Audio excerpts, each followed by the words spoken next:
enu anko sika e free Osagyefo Osiade Dr. Agyeman Badu e free sabi ni botum 130,000 1.3 billion no de manamanfo se benyi kakra bi wa 20,000 bi wa 30,000 bi wa 40 be fa moa man no na man ntumpo no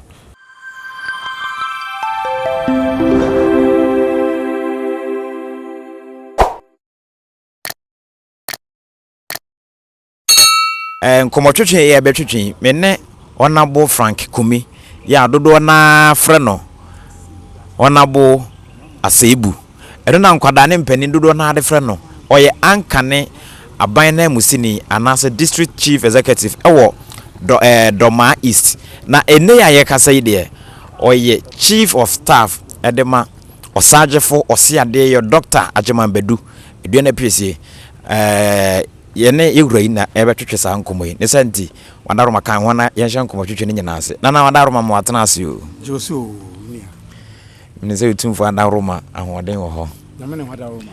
bia ye kama ahoden wo ba udibra kosoro pa o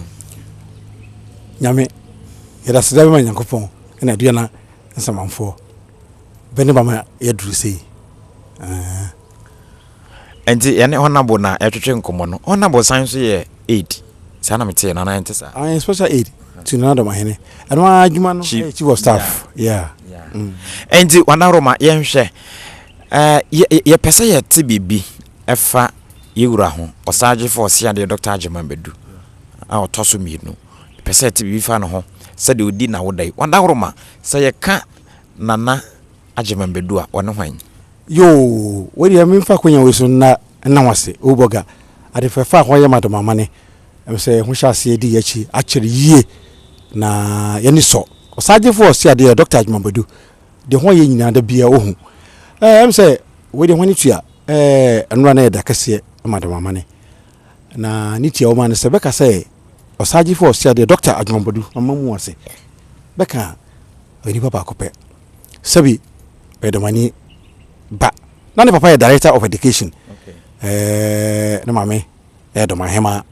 sabi binyina twedi ampo Nyankopon afa binyina adebeko na o she ni school ase na am say papa is director nti sabi she ko school bebre na o di wie na o ye common trans at the age of 13 na o ye common trans e experimental samena former president Rawlings the late no the experimental aba nti okobi nti from 1 no ye common trans into about the Dormaahene school 1979 no 13 years no the buy na obeye for 5 years O levels can you know na otwae same na otwa ne so onya Dormaahene wa bio A levels into we Dormaahene no ye service kakra na fi oko university hono ko ne law both first degree and masters how do we ya odi ya adwuma first he started as a lawyer na actually nyame ada roma oko abani dim ko judge how do ya adwuma bedu summary na o high court judge na enwachi Osagyefo Osiade Dr. Agyeman Badu no amani wura bono regional associate president ba ko pe aduana football club ne dia oni bia mpre oni e bank roller bank roller team no ni kofa ba ni bibia eyo no se di papa kuria no apart from aduana football club no na meka so no ye bono ahemfo asesna mina oni te oti dwam na enwachi ne positions dey bebre meka say meka ade beche he has had a lot of positions our money way bebre wache a lot of committees na ne say meka say kura no wo hwe ahemfo last ahemfo Ghana ahemfo but rep our Ministry of Lands and Natural Resources on representative ahemfo no bananim nti ni tia wo mu Dormaahene wura yaka say Osagyefo Osiade Agyeman Badu na no na sanura awdidi ni 59th anniversary it tells you say or is born apart from that nyame yadoma June I dey enemy aso otena konya so na wanya 26 years e wakonya so and also elaborate program obeye during that day and so wada Roma obaba abekova don't they purely or kunyano so the mama he will account for the why since obedi akunya I am the mama edu say na wonama benefit unique at no ho o ne bebrem because me can't show sanitation. I can tell you on authority so krobia nu Ghana ha mute actually Dormaahene crew and ne environs it tells you say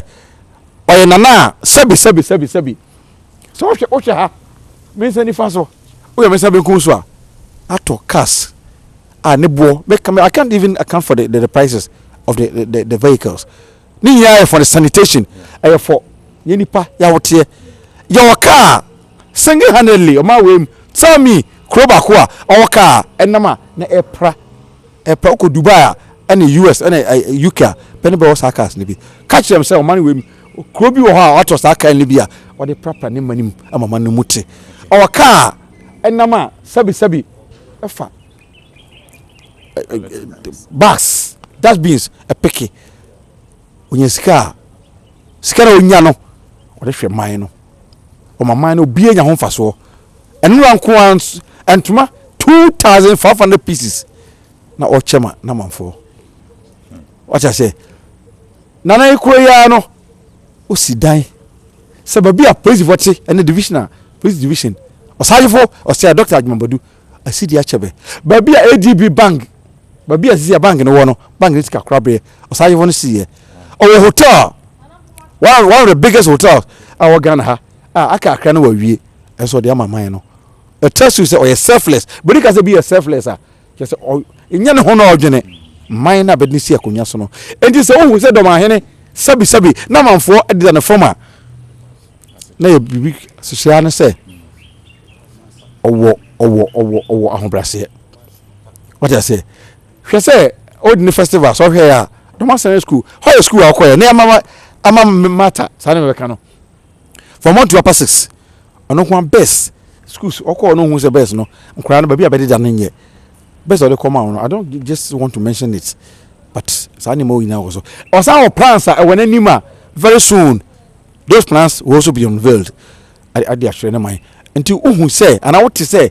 nipa dodo our money no but do yewura president of Brothers of Chiefs Osagyefo was said the doctor judge bakopa na say mo piafo komone de papa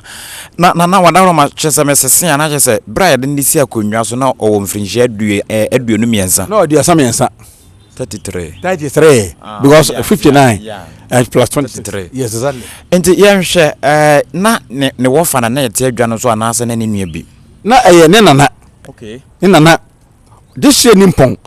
Dr. Agyeman Badu odikane ono te akonwa so enti ofri akonwa no so no amamre kwan so na ne maame so sabi na maame so enti ase enti sabre no na yo amamra ese ye na ye nipa o hene a na oyi bae na mata ko nyanya hia be hia no you was selected be yi no se bahu subi woni mu o unique like so be boni ka say obi unique actually o dance o nipa dodo mu asema ma ho selected peacefully what na konya so abedu samria onya 26 years very soon nti na woti kuti do maman wura Osagyefo said the doctor Agyeman Badu na sa hona afiri okay na wada roma minim sa yebit we say betumenya ne nkyiremu a de nam so a minim say afiri tete nanso said ya nyame adom panin se mpanin to san e ko mabunu de mu de say ato so amamre na adusuane koso a yenim sa nana na bodin eye Osagyefo osiade yo wadama ebitumenya na bose kwan ye fa so nya asa din ya bodin a ya nananom gito ho enya nne efitete hini bia obatina ko nya kase we so no ekita that title na title woni kita in a sense say like I say be Osagyefo sebi Nyankopon nyame ayesom no no Osagyefo osiade yo o kan asema fana o kan asema facts o kan asema bi ni akire ontwantro asema be ka no asema sebi onim de o kan to Osagyefo so o kan o hwea o factual like I say be factual on kasa basa enunti na otu no hu say ade bi wo especially ne history na mamre ada mani wem so wo ye wadwen say obesa mamre na he will never agree obechire osamamre na obeto ye na yade a ba hu ne ba twira to and you be defended to the letter. That's why because osiade na osiade no so ni tie oba ne say oka say sabio oye we amawa woyɛ de osabeka emre na nyame ɛno nko a na ebima sesa na dwene and it tells you say these are some of the qualities owo entia na na made obeto ye no sa title we and I say abodika se we no ɔno so afa na sefata no ebi say o hwɛ mani wem o man Ghana a yetimi o hwɛ niam Osagyefo ye de oka at the sport o man na it tells you say yes he deserves those titles are ekita no Omeka samba kocho obato wa infie we one of the magnificent edifice buri actually pa na same nana no beti akonya so in their own wisdom benyan sam etimi ye sa sabi ejapade kese we oba na de de mo betu ni esem sum ye bi na da ache ye ni wanchima so nya bi aka mu wi a mo fa chire ho ye fa na White House ejapade akese mi no ese woni ese o ka chire you just go by after this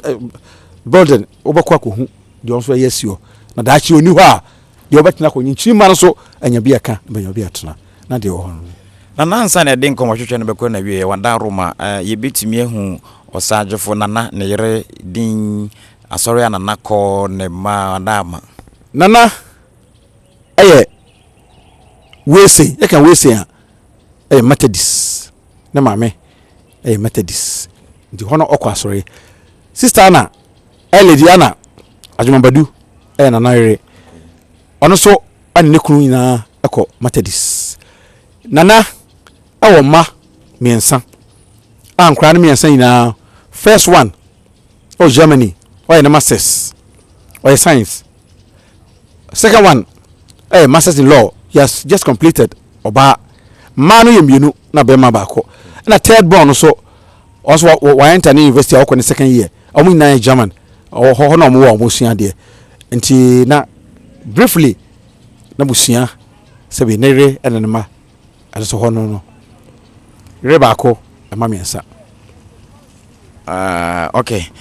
I say nana ne ho nsem ede papa na ensem bi wo ho a entimisa ye papa because enye nsem bia na obetime yi ano na ena nana nso so ye ntumi nya nana se akwanya ba se ne nana ye tena se di nkomode a ene na nsem bi no me wo se bisa nana mo no ankasa kire mu no wotumi a kire mu nti anyuma da yet ni wura no o se ewura abre finano of free place ye ko fa na baaye wantani to ase hono sha se obeche na chede enura so na mo se na activity o se nka bia nka ni day say fefe say ayewura prince ebe so na se ye nka kama say no obi anka Lazarus nka owie no ani gie ni no owie na de ajapade we menko amikitai se bibi afiri maba memfa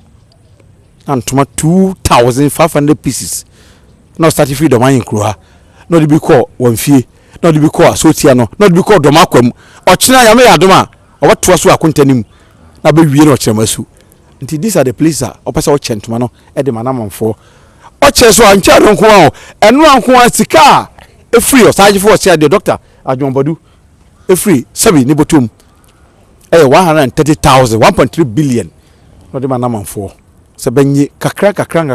bi wa 20,000 bi wa 30,000 bi wa 40 be fa moa man no na man ntumpo no nti enye adehwe ko say material na mum financial so but what you say sanotie nti ni bibia o ya sabi oba ye owo na hemfie first ba bia na maame nomte na busua te ukoduro esi a kohwe store burden uko sabi ba bia nananom eda ko henne one of the best places cemeteries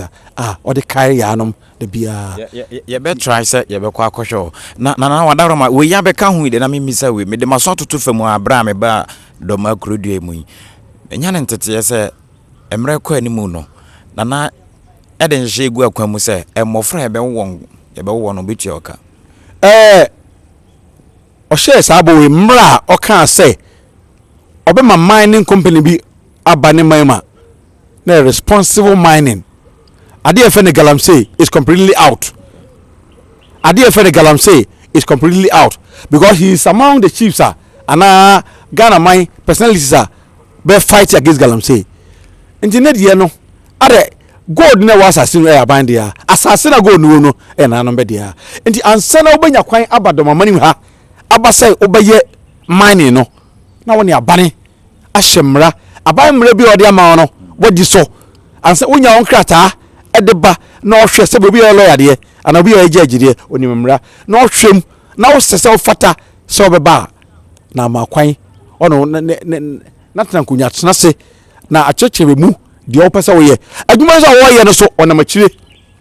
boni for reclamation wo say nsu ye one because o ye nipa obo sebi ne environment ho ban pa ndi nnua ene nsuo so wo ye obi na wo ye wagye so bese do maman nsuo na betwa nnua pasapasa Osagyefo was the Dr. Agyeman Badu on encheni ye enti obi abapene se obeye mane no na woni say wo follow mra procedure and the legal ways bedi your mane no wo follow so one fast ad na adwuma oboa eno nti na adwuma protect sabi ne sase no bedu samre no and whoever is stressing so mra so obeye sa adwuma no ansa na beya sa chance no na wafa mra kwan so enti so waba ha ye ha no se echo so wo ye galamsey illegal activity bia abano eno bedi na madam ma se meti ase ya se oka se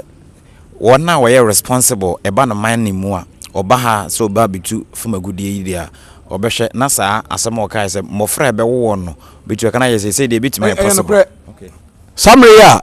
yo yenua jigri bikala I prince oye proper mining no and oye responsible mining no summary the law and as mrano share no atake effect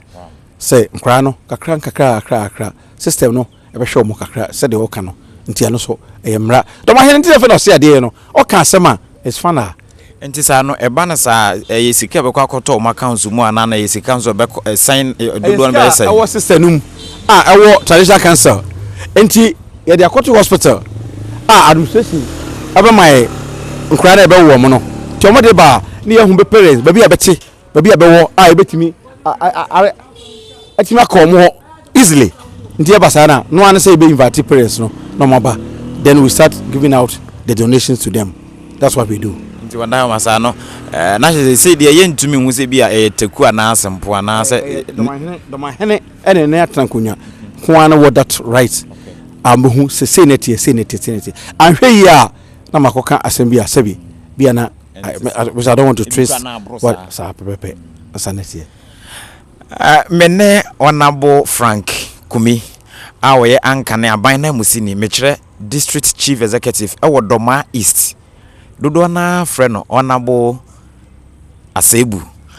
ono anso na ye chief of staff edema Osagyefo Dr. Agyeman Badu ya twetwe nkomo no wadawro ma megidie pa se nkomo ya ye boy yi watie bi se de be ya unim benya bi ahwe benya bi atie na wo hu dia ekoso nti na wa sha ma no wa like na comment nso wadawro ma wo de aka ho na nyina yakọ anim we nu nyina ye oman Ghana hye no nso enye Dormaahene nko we nti na yesu ade se obi nu obi kire de na na ye yi ebitumi esu bi afiri no ho enya ahemfo nko eya kaka se ahemfo msua da bi enya ahemfo nko ye nu nyina awusi sua because obi dibre no meka se misraka ebia sika bi wo obi nsem no eso chen de na naso bet hwede na na ye ntu nso wadaro ma bitumi ahwe sua na wapeja ukura se ye betu amofra ka no Ghana ha ebi wo ha na yenum mpo se bibisa bitumi se nanso eba no na se ntu wadaro ma ye de nkomo no nyina asi Old Burger TV Sanitation nso Alesco one camera ma mosomfo JP Nimo pia